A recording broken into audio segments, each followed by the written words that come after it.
Nueva identidad en Cristo es el tema para el día de hoy, que vamos a estar estudiando brevemente el libro de Efesios.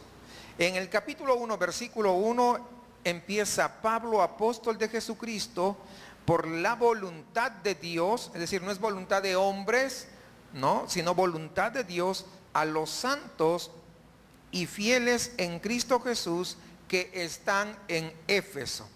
Es decir, este primer versículo ya está identificando que el autor del libro de Efesios es el apóstol Pablo, ¿no? Ahí está. Probablemente se escribió esta epístola entre el año 60 a 63 aproximadamente, y se dice que Efesios tal vez no debería de llamarse epístola, porque en realidad no se sabe a quién fue escrita. Y ustedes dirán, ¿cómo es eso? Bueno, cuando se dirigía la carta, no completó Efesios, sino que había un espacio en blanco para que el portador de la carta, el que era el encargado de llevar la carta, llenara ese espacio ahí. Entonces, no se sabe con exactitud, ¿verdad?, quiénes fueron los receptores. El Reina Valera dice en Éfeso, ¿no? Ahí en el primer versículo que leímos, ¿no? Y fieles en Cristo Jesús que están en Éfeso. Pero allí prácticamente les decía, hay una línea en blanco en algunos escritos originales, ¿no?, más antiguos que se han llegado a descubrir. Por eso que la versión revisada o estándar revisada dice, no dice a los santos en Éfeso, sino que simplemente dice a los santos que también son fieles en Cristo Jesús. Entonces, esa es la razón por la que hay una diferencia con la otra Biblia, porque esto no aparece en algunos escritos bastante antiguos. Pero eso realmente no es extraordinariamente relevante. Pero sí, ¿cuál es el propósito de la escritura, verdad? Pablo deseaba que todos los cristianos anhelaran ser semejantes a Cristo y recibían justamente a través de estas cartas, ellos aprendían más.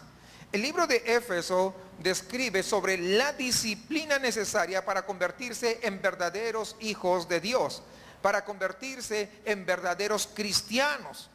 Ahora, este estudio de Efesios, nos va a ayudar a nosotros como creyentes a fortalecernos, nos va a poder ayudar a cumplir el propósito por el cual cada uno de nosotros hemos sido llamados, ¿verdad? Dios tiene un propósito independiente con cada quien. Lamentablemente para algunos no es así. La Biblia dice que todo lo que hagáis, ¿verdad?, sea comer, beber y todas las demás cosas, lo hagáis ¿para qué? Para la gloria de Dios. Entonces, antiguamente se creía, por ejemplo, de que el ser pastor, wow, era lo máximo. Era el hombre más espiritual. Pero ¿sabe qué? Yo quiero que usted entienda que tal vez Dios lo llamó a usted al trabajo que desarrolla. Lo más importante es que yo, en mi función de pastor, debo dar la gloria a Dios, y usted en la labor que desarrolla tiene que dar la gloria a Dios.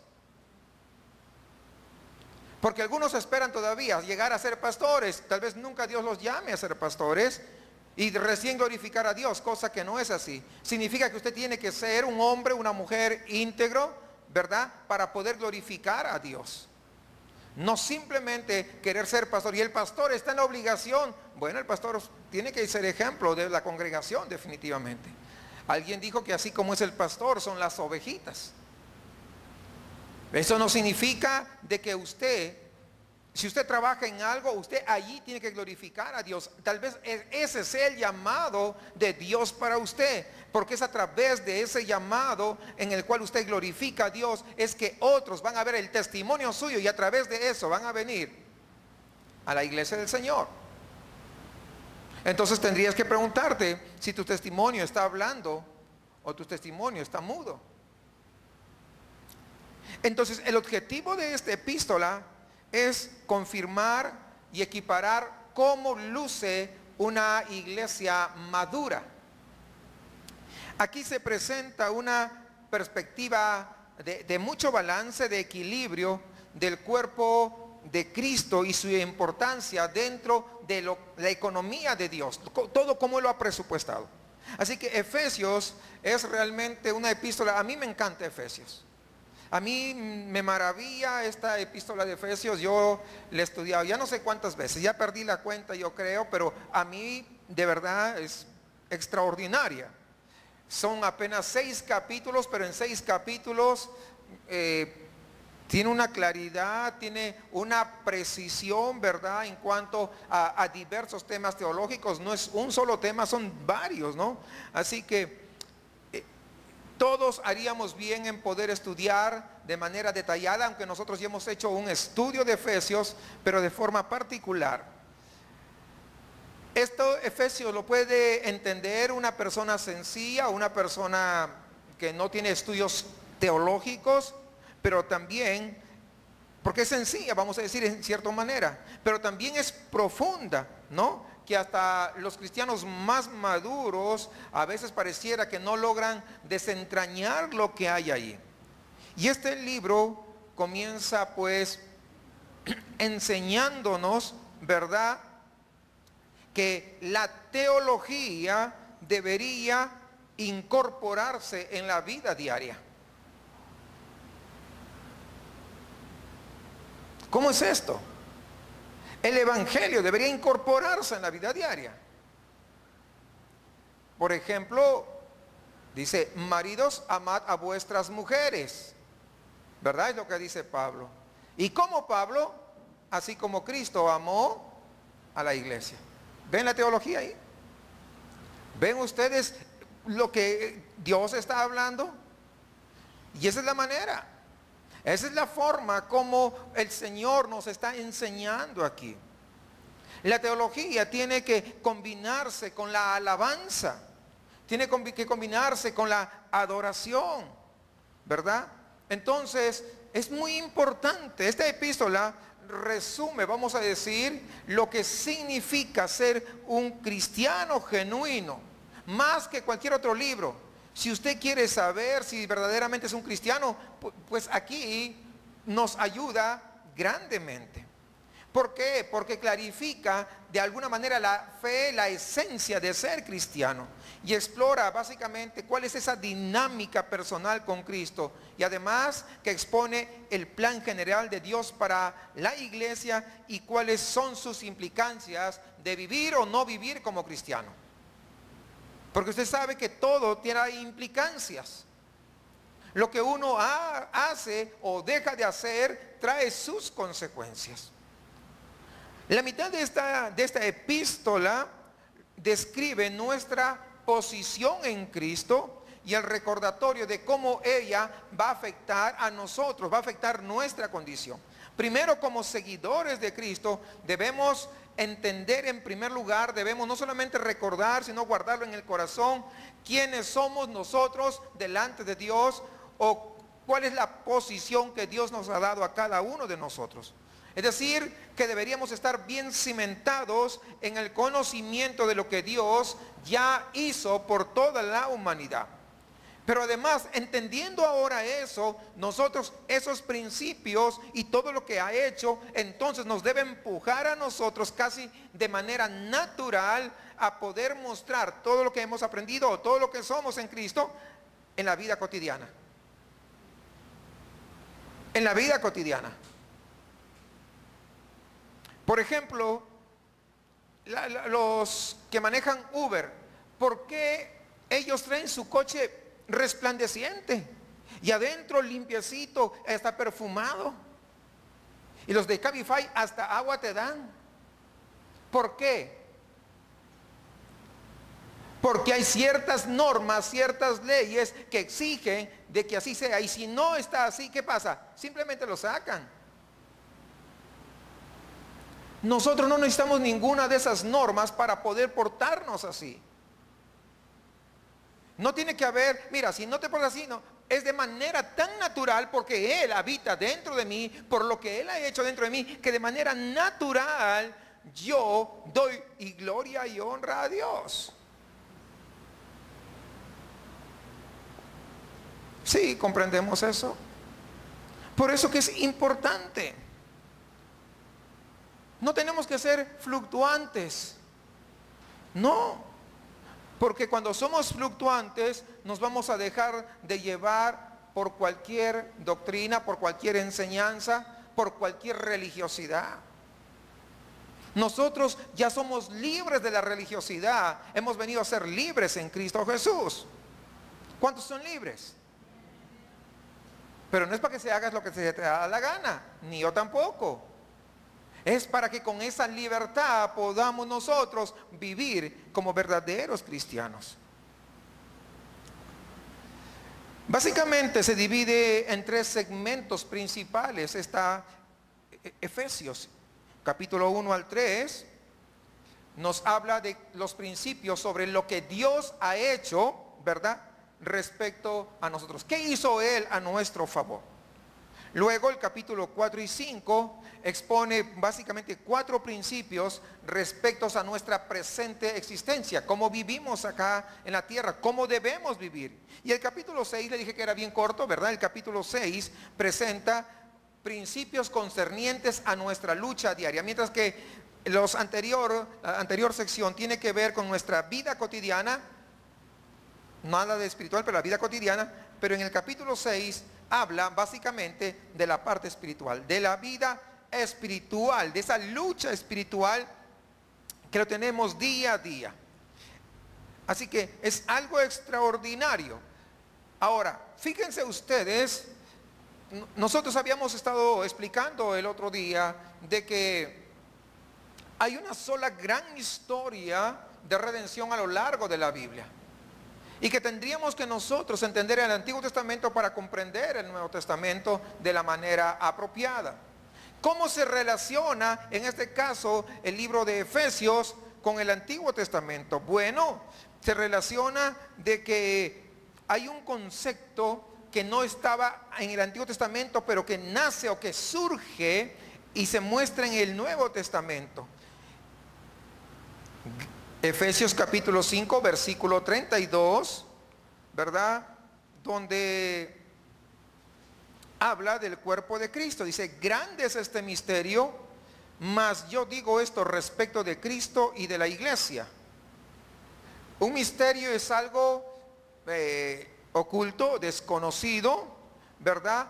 ¿Cuál era ese misterio que estaba oculto desde antes? Era que los gentiles también son herederos juntamente con el pueblo de Israel. Los gentiles somos nosotros no somos judíos, ¿verdad?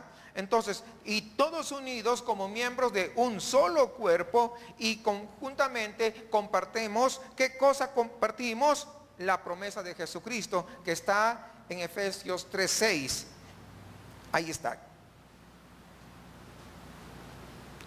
Que los gentiles, este es el misterio, que los gentiles son coherederos y miembros del mismo cuerpo y copartícipes de la promesa en Cristo Jesús por medio del Evangelio. Fíjense ustedes, antes los judíos se creían la última Coca-Cola del desierto, se creían que eran los únicos que iban a llegar a ser salvos, que eran pues los escogidos de Dios y nadie más iba a llegar a ser salvo.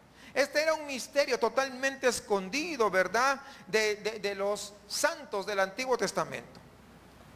Y dice ahí en el versículo 5 de Efesios 3, misterio que en otras generaciones no se dio a conocer a los hijos de los hombres, como ahora es revelado a sus santos apóstoles y profetas por el Espíritu.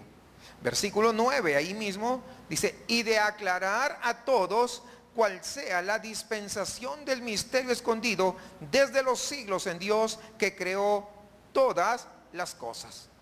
El pueblo judío, que eran los verdaderos seguidores de Dios, ellos siempre, pues les decía, se creyeron que eran el único pueblo elegido de Dios.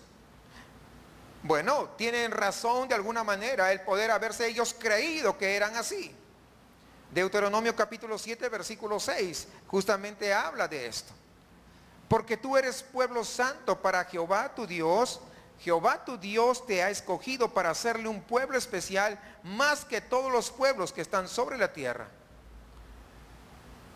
Entonces, aceptar a los judíos, mire, después de haber recibido esto, Dios no les estaba mintiendo, porque en ese momento Dios los había escogido de en medio de todos. No eran los mejores, pero así a Dios simplemente le plació escogerlos. Dice, tú no eras el mejor, eras el más pequeño, ¿verdad? Eras el más insignificante, pero así a Dios le plació. Pero ahora, después de tantos años, ¿verdad? Fíjense ustedes que ahora, ¿cómo iba a ser posible que ellos tenían que aceptar a los gentiles, ¿verdad? Con un estatus que era similar a ellos. Pues tuvo que romperse ese paradigma que traían. Pero algunos hasta el día de hoy sufren de parálisis paradigmática respecto a eso. Por eso siguen esperando al Mesías. Tuvo que haber sido extremadamente difícil. ¿Por qué? Porque lo vemos como hay disputas entre los judíos y los gentiles que se convertían. Lógicamente una situación no fácil. Y Pablo habla del misterio de la iglesia como la novia de Cristo, un concepto que en el Antiguo Testamento ni siquiera se habían imaginado, ni en sueños ellos habían percibido eso. Así que el versículo 3 del primer capítulo de Efesios, en muchos sentidos podríamos decir que es el tema de la epístola, siendo la clave la palabra en Cristo. Dice, bendito sea el Dios y Padre de nuestro Señor Jesucristo, que nos bendijo con toda bendición espiritual en los lugares celestiales. ¿Cómo? En Cristo. En Cristo. No es por nuestros méritos. Él ya nos bendijo, pero estamos acá. Pero es en Cristo. Hay muchos que interpretan esta frase de los lugares celestiales, que aparece de hecho varias veces aquí en esta epístola, como una referencia al cielo, ¿no? Después de morir es lo que nosotros vamos a obtener, ¿no? Entonces, cuando nosotros creemos eso, nos vamos a perder el significado completo de lo que Pablo quiso expresar. Aunque sí es cierto, hermanos, que un día vamos a estar a la presencia del Señor, pero se refiere principalmente a la vida que estamos nosotros desarrollando actualmente. Porque los lugares celestiales no están en algún lugar del universo, ¿no? No están en el espacio sideral, no están en un planeta, no están en una estrella lejana, ¿verdad? A miles de años luz, no, sino que pertenece al ámbito de la realidad invisible en la que vive un cristiano. ¿Por qué? Nosotros vivimos en este mundo, pero tenemos una realidad espiritual que el mundo no entiende, que el mundo no comprende. Y en medio de esa realidad espiritual, ¿verdad? Vivimos en una comunión con Dios, en una relación con Dios que cualquier persona no lo puede tener.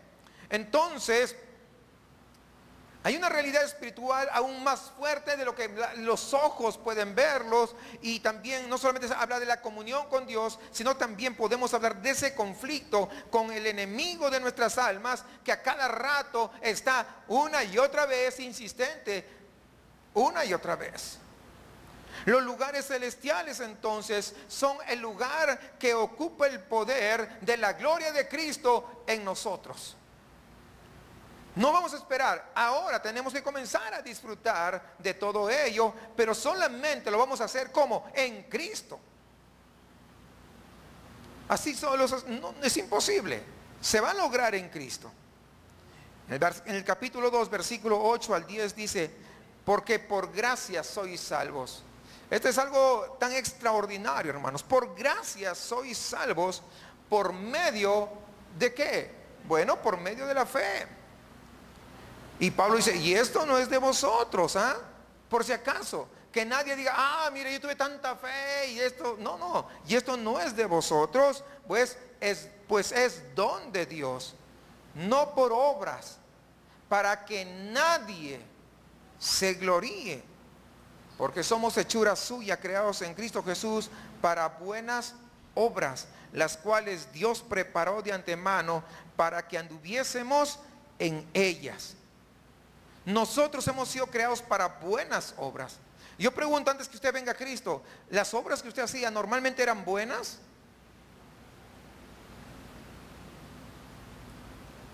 Pero cuando venimos a Cristo, hemos sido ya creados para buenas obras.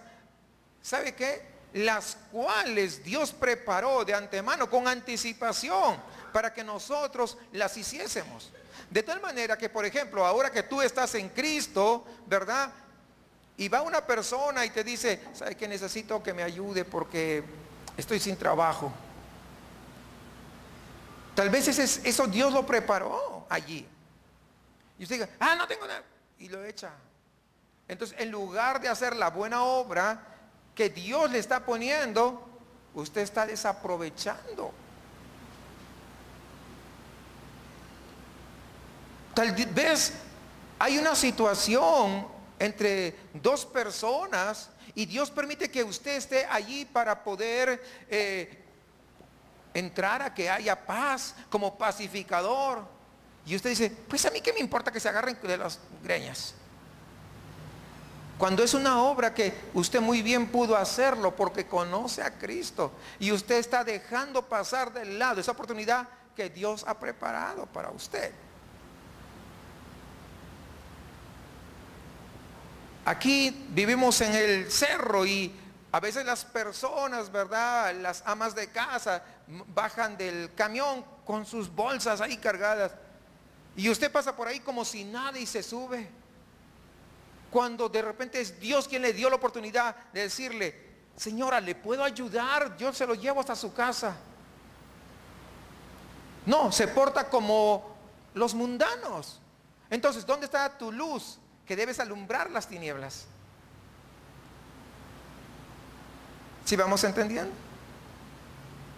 Entonces, cuando usted va y ya no puede, pero le está ayudando a la señora dice, oiga joven, oiga señor, ¿por qué me ayuda? Normalmente nadie me ayuda. ¿Y usted por qué lo hace? Es que soy cristiano y Cristo dijo que yo tengo que tratar en amor a mi prójimo, que ame a mi prójimo como a mí mismo. Y si yo estuviera en su lugar, yo quisiera también que alguien me ayudara. Va a decir, ¿no? Es que eso es el evangelio, hermano. Es lo que transforma nuestras vidas, transforma nuestros corazones. Y muchas veces andamos ciegos que no nos damos cuenta de las grandes oportunidades que en el día a día Dios nos pone. Que Dios preparó de antemano. ¿Para qué? Para que andemos en ellas. Es decir, para que las hagamos nosotros. Entonces, el centro del mensaje, hermanos, del apóstol Pablo en este pasaje, hasta ahora había sido que todos estábamos muertos, pero Dios, que es grande en misericordia, nos ha dado vida, de modo que ahora ya son salvos. Le está diciendo Pablo a la gente de Éfeso. Y es lo mismo que nosotros andábamos muertos en nuestros delitos y en nuestros pecados, ¿verdad?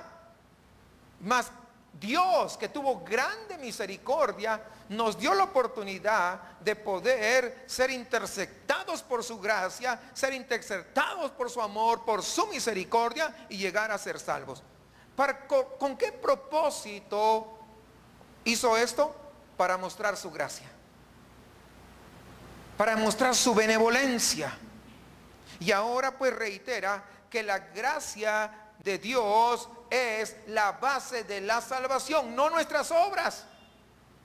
Dios, no porque tú colaboras y haces esto, aquello, incluso podrías ayudar a la vecina. Voy a poner el ejemplo. Ayudas muy bien a la vecina, pero si no eres salvo, ¿no crees que por eso Dios va, mira, qué bueno que ayuda a su vecino y le voy a salvar? No, no es así. Realmente nadie de nosotros merece nada de Dios, pero su gracia tan extraordinaria viene y nos salva, y después de salvos nosotros podemos ir y hacer la diferencia. Pero debemos recordar que la única base para la salvación, ¿verdad? Les decía que es la gracia de Dios. Sin embargo, la gente, ¿cómo recibe esa salvación? Por medio de la fe. Porque es lo que acabamos de leer en el 2:8. Por medio de la fe.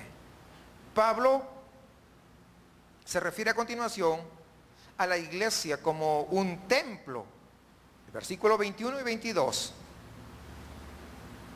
En él todo el edificio bien ensamblado va creciendo hasta ser el templo santo en el Señor. En él también vosotros sois juntamente edificados para morada de Dios en el Espíritu. Aquí tenemos, hermanos, a un templo santo.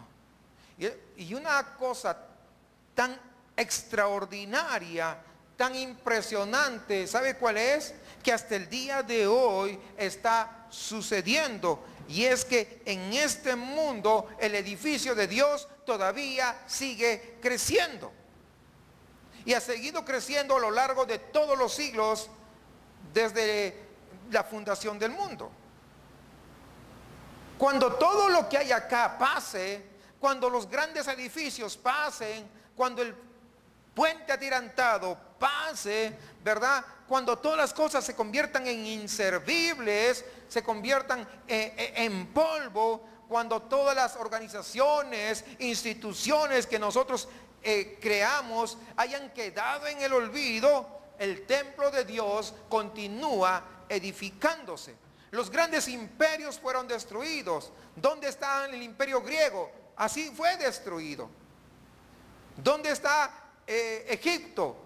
Fue destruido después de ser un enorme imperio. ¿Dónde están los romanos? Fueron destruidos. Pero la iglesia del Señor se ha seguido edificando por todos los años y siglos de siglos, y aún el día de hoy sigue edificándose.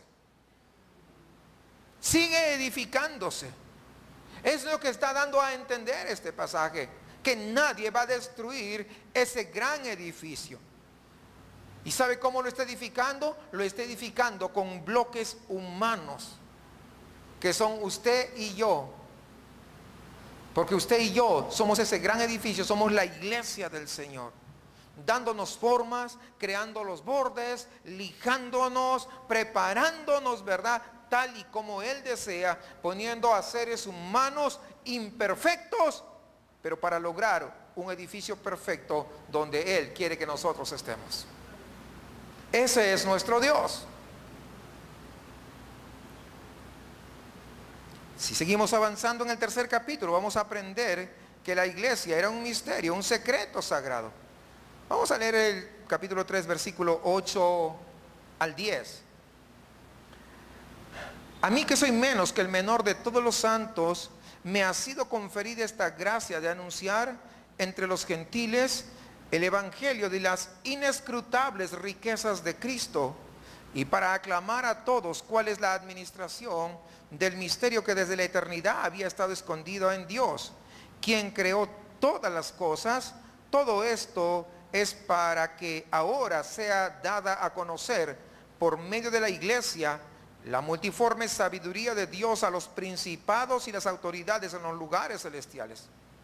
Bueno, aquí nuevamente vemos que Dios había tenido unos planes secretos que nadie, que todo el mundo desconocía, ¿verdad? Y Él lo ha puesto en práctica por todos los siglos, y que nunca había sido revelada absolutamente a nadie, pero que tiene una meta, pero que tiene ya Dios un propósito, tiene ahí en la mente. A Él no tiene plan B, nosotros sí. Si no me sale de esta manera, lo hago de la otra forma. ¿Sí o no? Pero Dios no. Dios tiene un solo plan, y ese lo va a cumplir porque Él es Dios, porque Él es soberano, porque Él es todopoderoso. Y Él tiene una meta, tiene un propósito en su mente cuando Él revela esto, que tiene la intención de cumplir, ¿verdad? Y el instrumento para que pueda llevar a cabo el cumplimiento, ¿sabe quién es? La iglesia. Realmente esto es algo que nosotros, nuestra mente, hermanos, queda devastada, yo digo, porque es demasiado para nuestro conocimiento, ¿no? Pablo está diciendo que por medio de la iglesia, una iglesia con seres humanos imperfectos. A ver, ¿cuántos son imperfectos? ¿O hay perfectos por acá? Bueno, todos somos imperfectos. Una iglesia compuesta de seres humanos imperfectos, ¿qué va a hacer? Va a mostrar la multiforme sabiduría de Dios. O sea, va a mostrar todos los aspectos todas las facetas de la sabiduría de Dios. Y van a ser dados a conocer, ¿a quién? A principados, dice, y autoridades que habitan en los lugares celestiales. Qué extraordinario que la iglesia sirva para que ellos aprendan de la sabiduría de Dios a través de nosotros. ¿No es extraordinario eso? Porque está hablando de principados y potestades en los lugares celestiales. Es decir, el universo va a aprender. Ese es el propósito. La enseñanza del universo es el propósito de este misterio. Y a través de la iglesia, yo pues me siento como muy chiquito, ¿no? Ay, Señor, imagínate. Versículo 4, perdón, capítulo 4, 4 al 6. Ya saben, estamos yendo por los versículos más importantes. No digo que ahí no haya otros, pero pues no alcanza el tiempo para todos, ¿verdad? Dice, un cuerpo y un espíritu, como fuisteis también llamados a una misma esperanza de vuestra vocación. Un Señor, una fe, un bautismo, un Dios y Padre de todos, el cual es sobre todos y por todos y en todos. Hoy en día mucha gente intenta unir a todos los creyentes de un modo que no es bíblico. Eso se llama ecumenismo. La iglesia católica ya se llama a los protestantes, a los pentecostales, a no sé qué tantos, ¿verdad? Ven, unámonos, ¿no? Porque tenemos una sola Biblia. Muchas veces, a veces en los comentarios que han puesto ahí en las prédicas que tenemos nosotros, alguien puso ahí, no es bueno que la doctrina nos separe, ¿verdad? Busquemos solamente el amor entre cristianos. Bueno, ¿sabe qué? Pues eso es un gran error. ¿Por qué? Porque yo puedo amar aún a mis enemigos. ¿Sí o no? ¿Amo? ¿Usted ama a sus enemigos? ¿Está seguro? Le voy a preguntar. Voy a ir con nuestro enemigo, a ver. Tenemos que amar a nuestros enemigos, pero no significa que yo estoy de acuerdo con lo que él haga, ¿sí o no? Es lo mismo. No pueden decir, mira, no hablen de doctrina, hablemos de amor. No, nosotros tenemos que hablar de doctrina. No, es que hay que olvidarnos de la doctrina y solamente hay que amarnos mutuamente, con eso es suficiente. ¿Sabe qué? Pablo, durante los 3 primeros capítulos, ¿verdad? No habló de la unidad espiritual, sino que esperó hasta que él puso firme los fundamentos, sólidos fundamentos, de tal manera que ya ellos entendieran que no podían moverse por cualquier viento de doctrina. Y entonces recién viene el capítulo 4 para hablar ¿qué? De la unidad. Es verdad. ¿Qué es lo que sucede? Muchas veces no han entendido esto. Y muchas veces alguien lo ve a la otra iglesia que está en la siguiente esquina como un enemigo. Sí, lo ve como si fuera el enemigo. Porque imagínense que en la esquina, en la siguiente esquina, abrieran una iglesia. Nos va a hacer la competencia y ahora no. Pues de repente hay personas que no puedan venir o no desean venir o no les gusta el estilo de nuestros servicios, ¿verdad? De la predicación, yo que sé, tantas cosas. Pero de repente allá pueden ir y pueden ser salvos. Lo más valioso es que prediquen la doctrina, que prediquen el evangelio de Cristo, que es lo que nos une. Pueden haber algunas diferencias, ¿verdad? Ligeras diferencias en cuanto a doctrinas secundarias, diríamos, o de menor importancia, ¿verdad? Pero si las doctrinas fundamentales están presentes, amén, bienvenido. Eres mi hermano, eres mi hermana. Porque algunos, por ejemplo, la liturgia lo hacen de manera diferente. No, entonces ellos están mal. Hay otras iglesias que todavía te dicen, si ustedes no cantan los signos antiguos, ustedes están mal. Pues que lo demuestren bíblicamente, ¿no? Porque no puede ser de lo que yo creo, lo que yo pienso. Si no te gusta, pues qué, ese es otro asunto. Tienen que hacer bíblicamente, ¿no? Entonces, la unidad basada sobre cualquier otra cosa que no sean, hermanos, las verdades bíblicas, se sostiene sobre un fundamento muy inestable. Muy inestable. Y Pablo está entonces dando el fundamento, ¿verdad? Y menciona 7 realidades espirituales básicas que unen a todos los creyentes verdaderos. Es lo que se muestra aquí. Primero, ¿qué dice? Un cuerpo. Sí, todos están con su Biblia, ¿no? Supongo. Un cuerpo, ahí está. ¿Esto es de quién? El cuerpo de Cristo, desde luego es lo que nos une, estamos en el cuerpo de Cristo. Pues ya estamos ahí, ¿no? Del cual cada creyente verdadero es miembro, ¿no? ¿Y quién nos puso en el cuerpo de Cristo? Según 1 Corintios 12:12 nos puso el Espíritu Santo. No es que ya Señor, yo soy miembro de tu cuerpo. No, es el Espíritu Santo cuando nos hemos arrepentido, cuando hemos puesto nuestra fe en Jesucristo, que el Espíritu Santo nos puso dentro del cuerpo de Cristo. Y este cuerpo es el modelo para numerosos cuerpos, para numerosas iglesias locales, ¿verdad? Pero hay un solo cuerpo a nivel mundial, pero aquí también está reunido el cuerpo de Cristo. ¿Sí me comprenden eso? Entonces,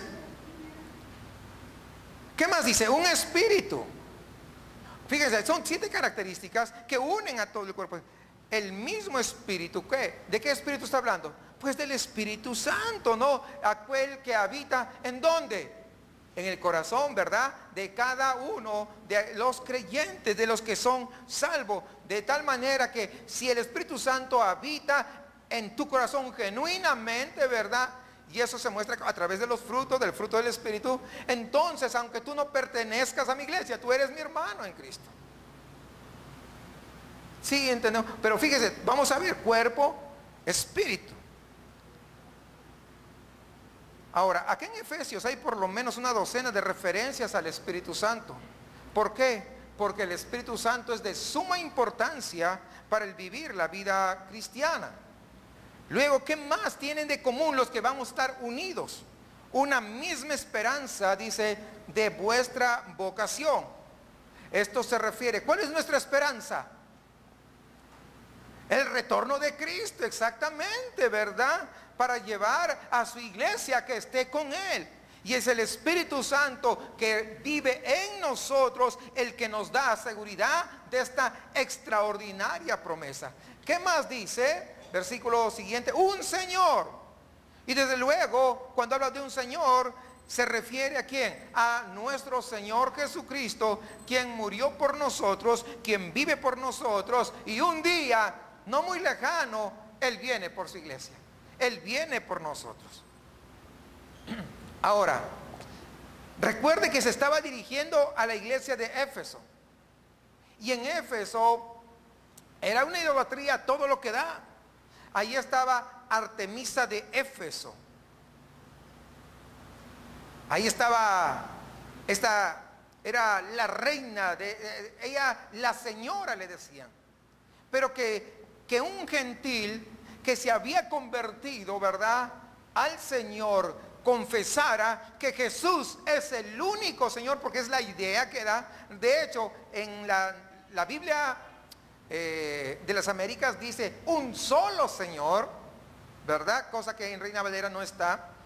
El hecho de que un gentil dijera que Jesús es el único Señor era reconocer que Artemisa de Éfeso, ¿verdad?, no era la señora, aunque así pues muchos lo aclamasen.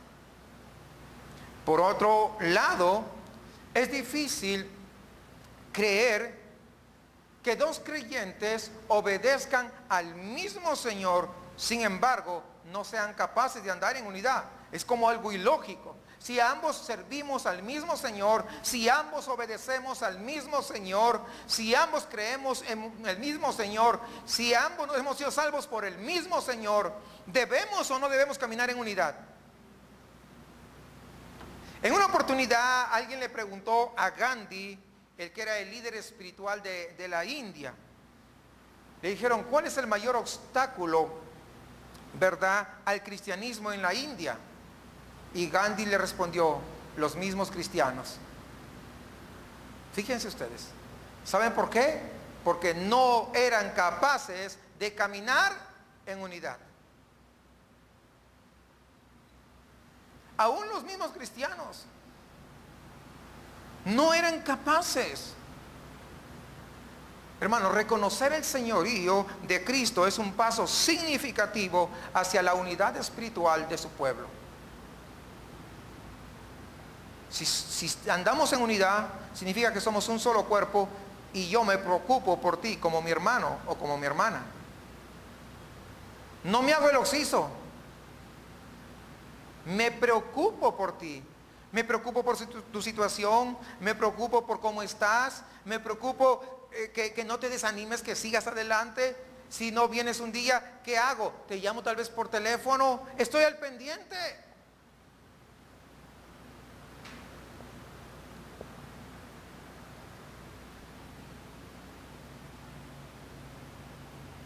Si de repente necesitas un ride, a veces no sé acá que, no sé, medio extraño. Allá en Estados Unidos, cuando estábamos en la congregación, ahí a los muchachos les pasaba mi teléfono y decía, si necesitan algo me avisan.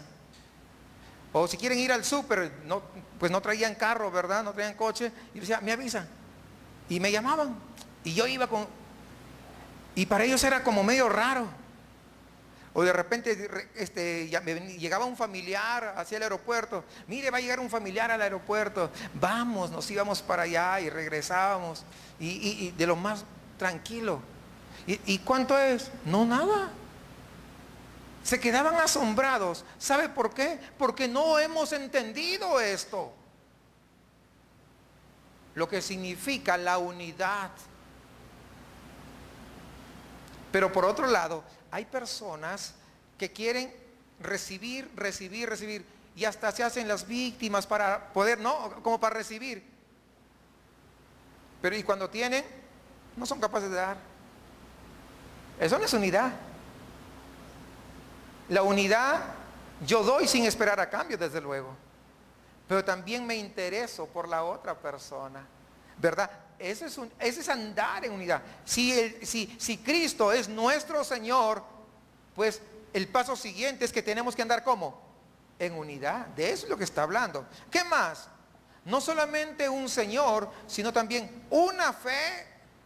Ahora, cuando dice una fe, quiero que sepan, no está hablando de la fe que usted le salvó. No está hablando de eso. Cuando dice una fe, quiero que sepa que está hablando de las verdades que Cristo había depositado en su iglesia. Esa es la fe.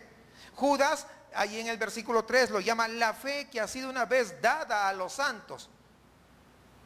Está hablando ¿qué? De las verdades del evangelio. No está hablando de una fe que te pone a ti. No. Pablo está utilizando la palabra fe para referirse a un conjunto de convicciones que antes eran una confesión común entre todos los creyentes, entre todos los cristianos allá en Israel, en Siria, en Grecia y en Roma y en todo el mundo mediterráneo del primer siglo. Eso era la fe. Recuerde que fe tiene varias connotaciones y en este caso específico trata de ese conjunto, ¿verdad? ¿Cómo se llama? De convicciones, ¿verdad? De confesiones de fe, que todo el mundo ya lo sabía. Entonces, los creyentes podrían diferir en algunos asuntos de repente de interpretación. Y de repente les decía hace un momento, no, en la forma como se desarrolla la liturgia, no. Pero para todos los verdaderos creyentes debemos estar de acuerdo en cuanto a la fe. Es decir, a las doctrinas centrales de la palabra del Señor. Viene alguien que es bautista. Amén, bienvenido. Alguien que es presbiteriano, ven acá, ¿verdad? No hay problema. Viene de otra iglesia, de repente no está bien enseñado, pues le enseñamos. Pero no lo voy a mirar así como que hace para allá. Al contrario, tengo que ayudarlo, tengo que acogerlo. Porque tal vez le falta conocer, tal vez no fue bien enseñado, no fue bien instruido. Imagínense, más si viene de una religión, peor. O de repente viene de haber sido maltratado en otras iglesias, porque hay lugares que maltratan a la gente. Hay lugares, iglesias que se dicen que les importa sacar el dinero a la gente. Les hacen falsas promesas. Y entonces uno, ¿verdad?, que sabe que eso no ocurre ni debe ocurrir en el cuerpo de Cristo, porque somos un cuerpo. Yo soy parte del cuerpo. Yo no soy, súper espiritual ni nada, ¿verdad? No. Recuerden que el pastor es un pecador pastoreando pecadores. No se les olvide. Lo valioso es entender que todos estamos en una fe. Tenemos convicciones firmes respecto al Evangelio del Señor. ¿Qué más dice? Un bautismo. Aquí Pablo probablemente se está refiriendo a un bautismo a dos cosas.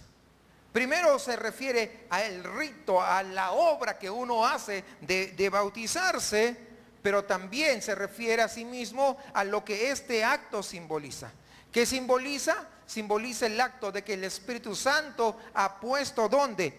Ha colocado a ese pecador convertido como parte del cuerpo de Cristo en el momento que Él se convirtió. Esa es la idea de bautismo aquí que está transmitiendo, ¿verdad?, el apóstol Pablo.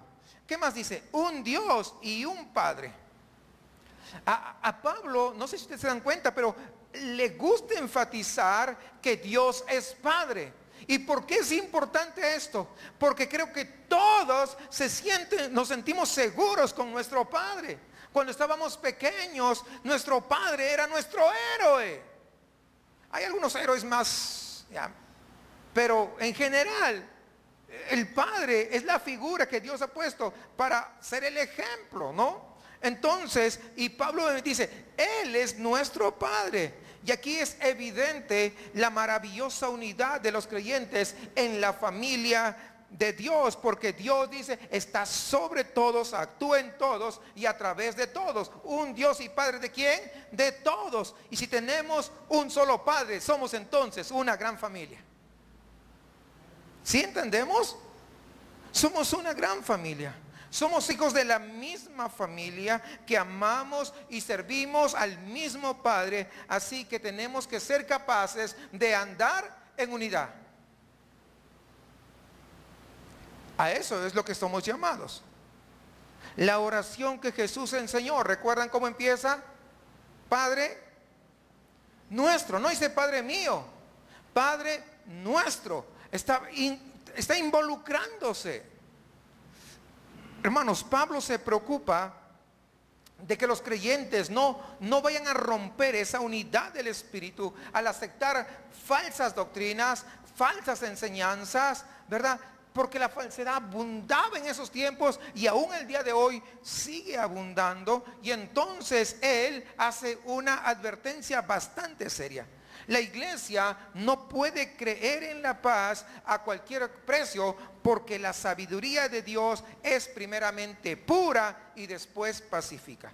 Es decir, la pureza de doctrina en sí no produce unidad espiritual. ¿Por qué? Se lo voy a explicar de la siguiente manera. Porque hay iglesias que están en lo correcto, pero equivocadas en lo que se refiere al amor. Por esto une Pablo dos cosas: siguiendo la verdad en amor, el 4:15. Siguiendo la verdad en amor. El enfoque que se pone en la iglesia es como un cuerpo unificado de Cristo. Dios no busca personas buenas, sino que Dios convierte a personas nuevas a través de la sangre del Cordero. Eso es lo que hace el Señor. Capítulo 5, versículo 21. Someteos unos a otros en el temor de Dios. Aunque el término someter, cuando se habla de someter, inmediatamente wow, saltan las alertas y dice, yo someterme, no hombre. No. El problema es que el día de hoy hay una connotación peyorativa, ¿verdad? De la palabra someterse. Y normalmente someterse se habla como un signo de debilidad, ¿verdad? O algo al que uno tendría que resistirse a toda costa. Sin embargo, ¿sabe qué? Aquí en lo que nosotros estamos viendo, nosotros no deberíamos considerarlo de una forma negativa. En general, este verbo que es utilizado acá debe ser entendido de la siguiente manera. Por ejemplo, los soldados, ¿verdad? Ellos ofrecían lealtad a su comandante. Es la idea. Es la actitud, pero es una actitud contracultural que Jesús recomendó, por ejemplo, a sus discípulos. Cuando ellos buscaron posiciones de preeminencia en el reino, aquel que quiera ser primero, ¿verdad? ¿Qué le dijo? Tiene que ser ¿qué? El último. ¿Por qué? Porque Jesús condenó la forma de pensar de los líderes gentiles que buscaban ¿qué cosa? Adueñarse de la gente. Buscaban dominar a la gente. Y él enseña, ¿verdad?, a los miembros de esta nueva comunidad, de lo que iba a formar posteriormente como iglesia, a servirse los unos a los otros, siguiendo su ejemplo, como dice en el Evangelio de Marcos capítulo 10. Entonces, someterse es yo me alineo, ¿verdad? No para que me trate peyorativamente, sino para poder seguir caminando unos a otros. ¿Cómo? En el temor de Dios. Yo me someto a mi prójimo en el temor a Dios, y por ese temor a Dios que también está en mi hermano, no me va a tratar a mí con la punta del pie, sino esto es justamente para poder lograr la unidad.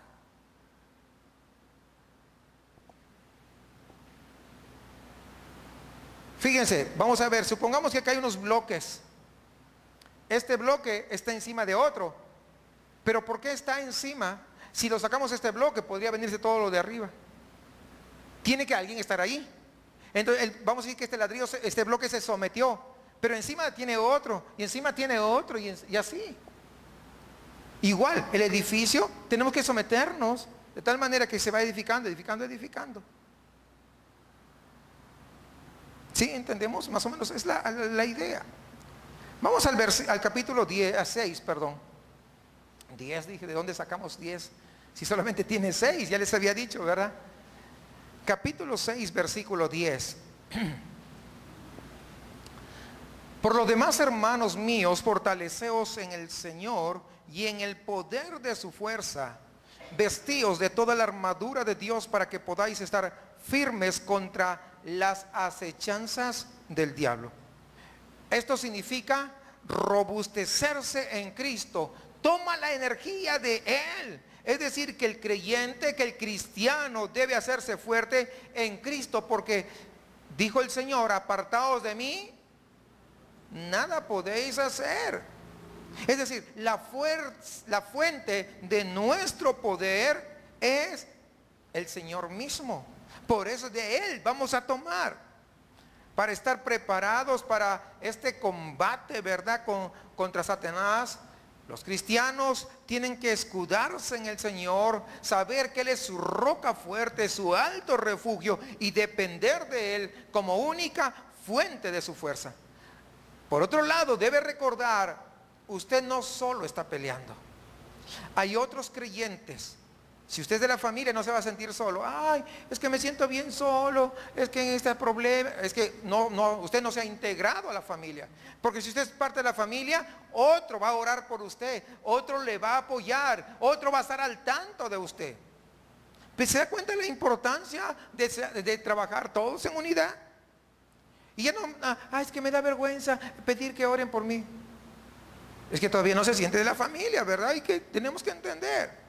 Entonces, hay otros creyentes, ¿verdad?, que están con nosotros en la pelea. Así que debemos tener cuidado de estar animándonos, ¿verdad? Unos a otros. Qué extraordinario, qué alegría es ser parte de la familia de Dios, que ya no estamos solos. En ninguna parte, de hecho, del Nuevo Testamento usted encontrará a un creyente aislado, una isla. Usted tiene que saber comunicar. Ay, es que me da pena. No, lo que tienes es orgullo. Sí, es orgullo. Está pasando una necesidad y nadie se entera. Pues cómo ay, esta iglesia no ayuda a nadie, no tienen amor. Pues no lo vamos a expresar porque no somos adivinos. Dios nos dio el don de adivinanza. Necesitas expresarlo. ¿Sí entienden eso? Los cristianos, Dios nos hace un paralelo, ¿verdad?, con las ovejas. Y las ovejas siempre andan juntas. Ellos no pueden ver demasiado lejos. Son unos animales un poco torpes. Así somos nosotros. Aunque algunos se quieren parecer a los cabritos, ¿no? Pero recuerde que el pastor anda con ¿qué? Con su cayado, ¿verdad? Y el cayado al final tiene una parte así, para agarrar así, la agarra del cuello y lo sacas, ¿eh? Y eso va a doler, no es fácil. Pero es para que no se vaya allá al abismo. La iglesia es un ejército. Y un ejército no ve a los soldados, uno disparando por aquí, otro por allá y otro por allá. Van todos juntos hacia objetivos comunes. Tal vez, hermanos, en ningún otro libro de la Biblia hay o se expresa como se expresa en este libro de Efesios esa conexión que hay entre la sana doctrina y cómo se debe vivir esa sana doctrina que nosotros aprendemos. Porque si te alimentas con sana doctrina, según lo que vemos aquí, serás mejor esposo, mejor esposa, mejor padre, mejor madre, mejor hijo, mejor hija, mejor jefe o mejor empleado. La carta a los Efesios sigue siendo al día de hoy una guía extraordinaria de cómo todos aquellos que confían en el Señor para ser salvos, ¿verdad? Estamos unidos en un solo cuerpo bajo Cristo como cabeza. Estamos equipados con el poder de su Espíritu Santo de tal manera que nosotros podamos y podemos resistir cualquier ataque que venga, por lo cual estamos seguros de obtener la victoria en Cristo y para la gloria de su magnífico nombre.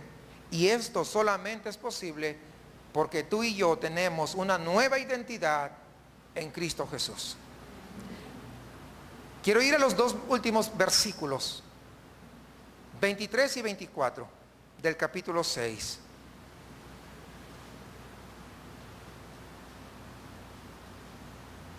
Paz sea a los hermanos y amor con fe de Dios Padre y del Señor Jesucristo. La gracia sea con todos los que aman a nuestro Señor Jesucristo con amor inalterable. Amén. Fíjate las palabras que usa Pablo al concluir esta carta: paz, amor, fe, gracia. Él estaba preso en Roma, sin embargo, es más rico que el mismo emperador. No importa, hermanos, cuáles sean nuestras circunstancias, en Cristo somos bendecidos con toda bendición espiritual, como ya lo hemos visto.